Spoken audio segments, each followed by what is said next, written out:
I'm not going to beat around the bush. It's one of the densest areas on the body, and it's certainly the most taboo to talk about.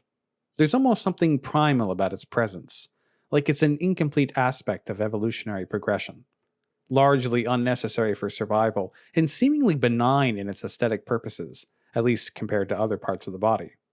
Of course, we all know that's not true. There are strongly encoded gender specifics surrounding it, making it anything but benign. Yet those specifics are only a recent societal change, right? The tropes of 70s pornography would suggest so.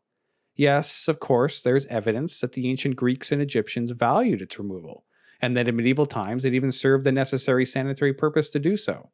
Yet today, it's purely aesthetic. For those with female presenting body types, expectations are that it should be non existent.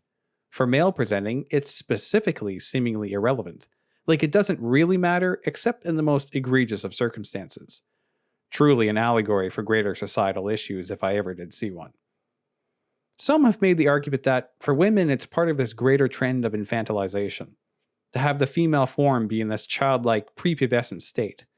They of course then codify anyone's personal preference towards its removal as pedophilic tendency, which is certainly going too far, at least I hope so.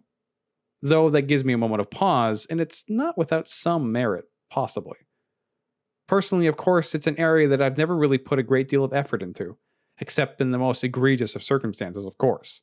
I, of course, keep things neat and tidy, but I've never had to go past that. That is certainly a male privilege, and one that I completely take for granted. I've never had to wear clothing that makes doing anything else terribly necessary.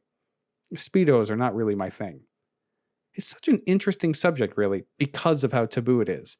There are totally real-world things about it that impact us greatly. The amount of time and effort that women put into maintaining it, and how one-sided that effort typically is. I think that there should be more conversation about that. Maybe make things a little more pubic than private.